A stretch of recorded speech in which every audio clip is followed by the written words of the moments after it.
बुराई को स्थान देता है। जो तुमको सोचता है कि हाँ ठीक है फलाना ऐसा है, उसे ऐसा नहीं करना चाहिए, मन बड़ा खुश हो जाता है, देखा मैं सही कह रहा था इससे, इसने भी यही बात कह दी, वो गलत है, हाँ ऐसा करता है। लेकिन कोई भी आपके पास कैसी भी मैसेज लेके आता है, कोई भी बात लेके आता है, तुरंत उसकी बात को काट के उसको पॉजिटिव करो, उसके अंदर में प्रशंसा भरो, तारीफ भरो, उसकी अच्छाइयों की कुछ बात दिखाओ, तभी तो उसकी बुराई करने की प्रवृत्ति रुकेगी।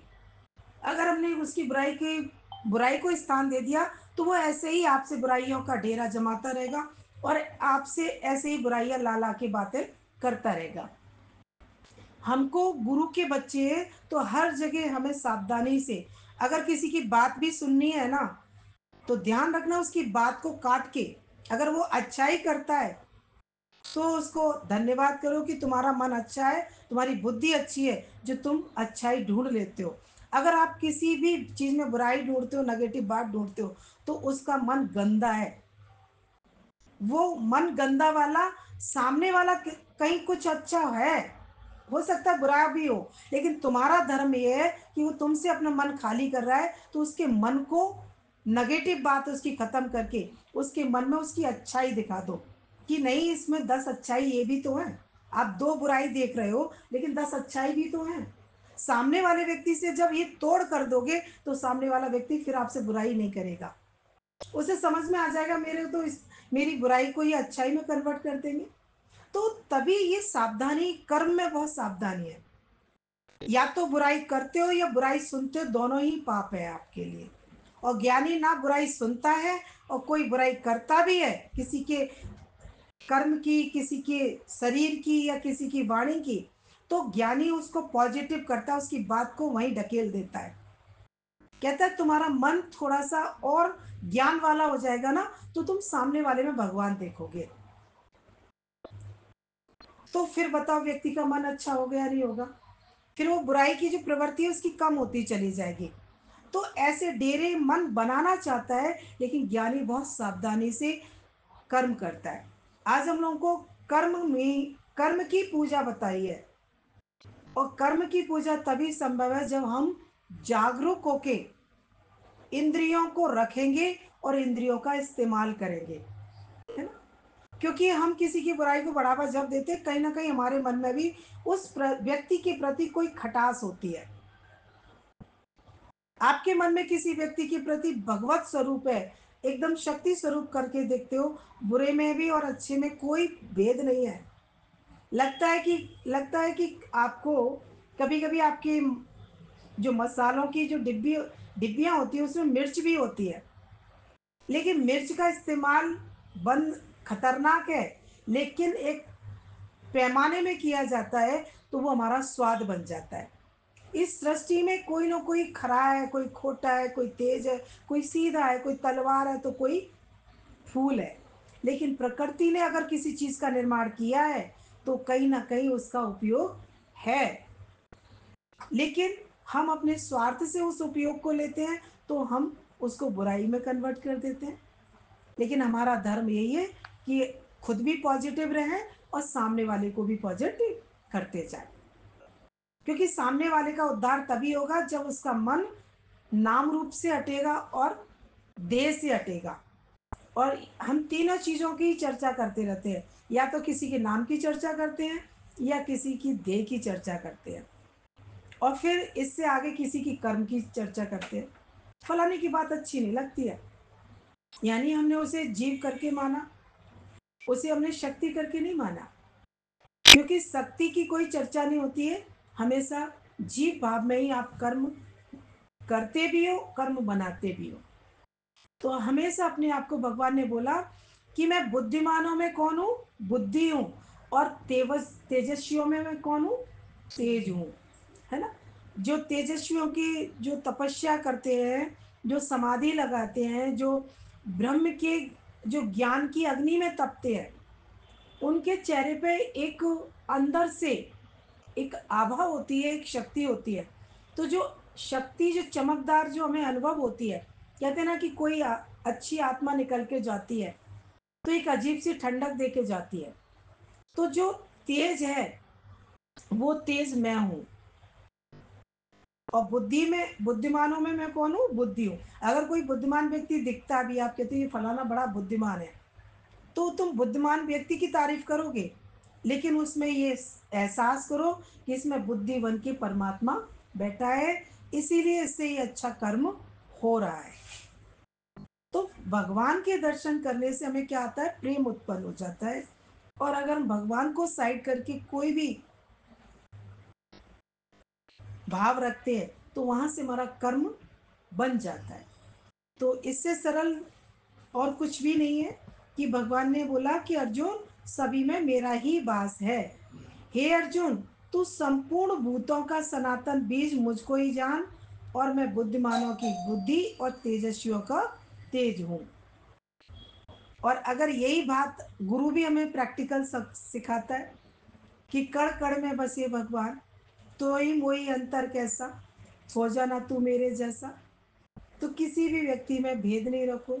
भाव आए गलत, तुरंत अपने ज्ञान की चक जो धार दी है गुरु ने, उस ज्ञान से अज्ञान को काट दो। और अच्छा भाव रखो, प्रेम रखो, और सबके लिए अंदर में करुणा का भाव रखो। अगर किसी व्यक्ति में 1000 अच्छाइयाँ होंगी, तो कुछ बुराइयाँ भी होंगी। आज कुछ अच्छा हम कहते हैं कि ये बुराई नहीं होनी चाहिए, लेकिन बुराई के बिना तो इस संसार में अच्छाई बुराई का क्या है?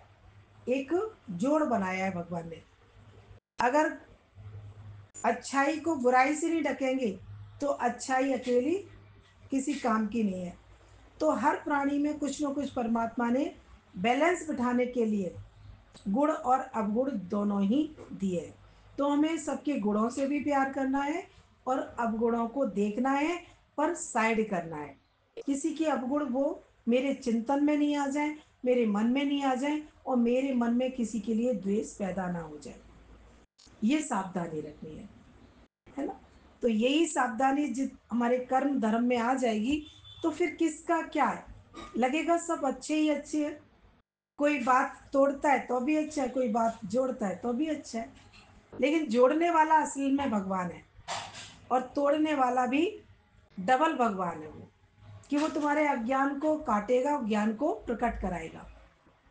तो कभी भी मन को भगाओ नहीं, जगाओ।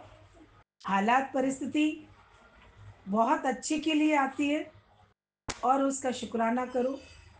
और हर समय अपने मन को समझाते चलो। ये मन बिना ज्ञान के सीधा नहीं होगा, और बिना अभ्यास के भी ये पक्का नहीं होगा। तो ये अभ्यास और बढ़ाते जाओ। आंखों ने कुछ देखा तो क्यों देखा, ये मत बोलो कि सामने ऐसे खराब चीज आ गई। नहीं, सामने तो कुछ भी आएगा, पर मैंने घर खराब क्यों देखा।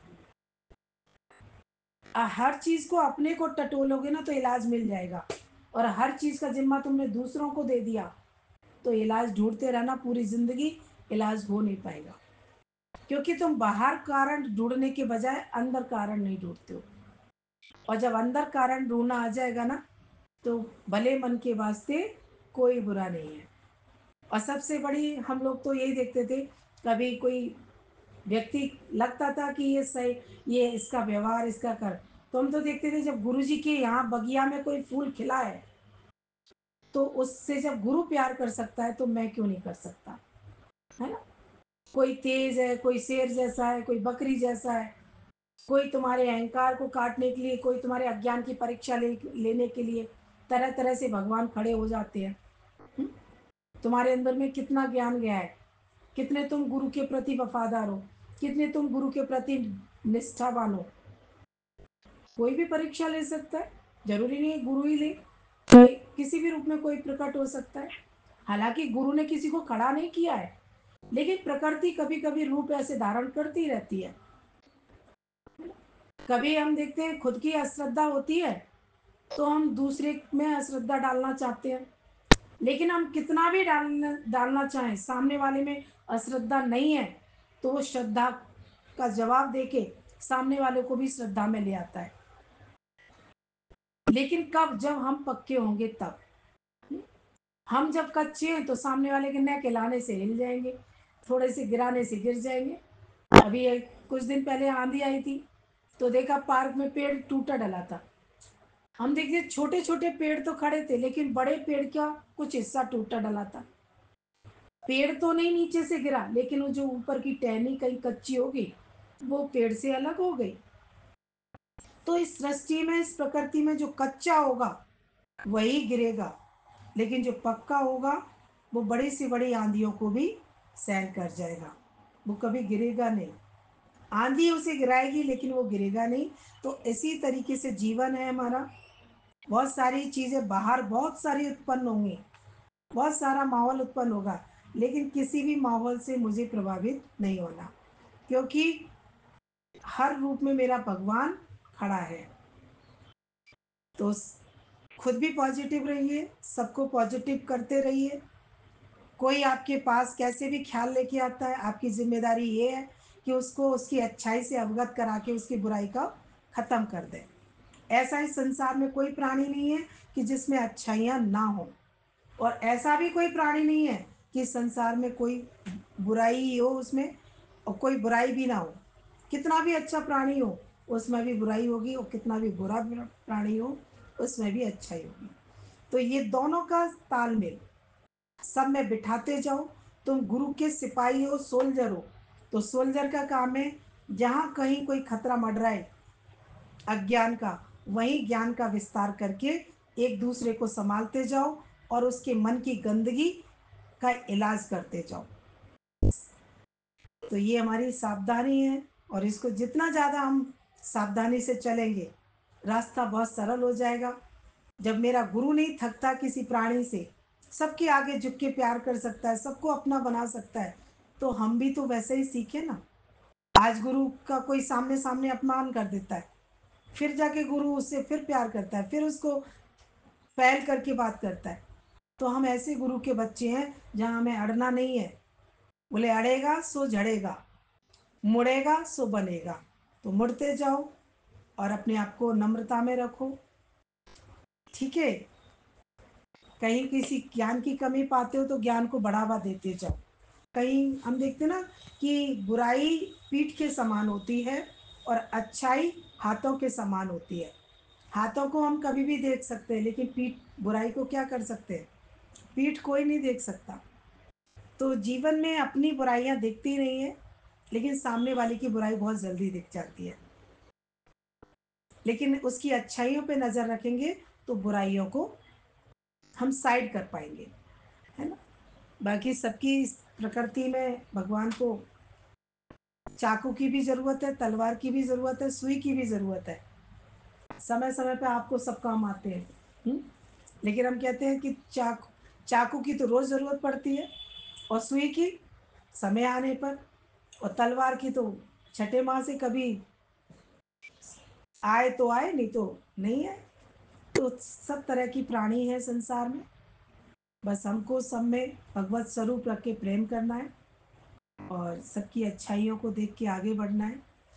मन बुराई देखे तो मन की कमी को ढूंढो। मन तूने बुराई क्यों देखी? कुछ चाहता है किसी से क्या? तो मन की पकड़ आ जाएगी, यहाँ ये कुछ चाहता था तभी ये बुराई देख रहा है। ठीक है ना। बाकी गुरु का आदर्श रखो, गुरु के वचन पर चलो। कभी कभी गुरु कांटों की झाड़ियों में भी भेजता है आपको।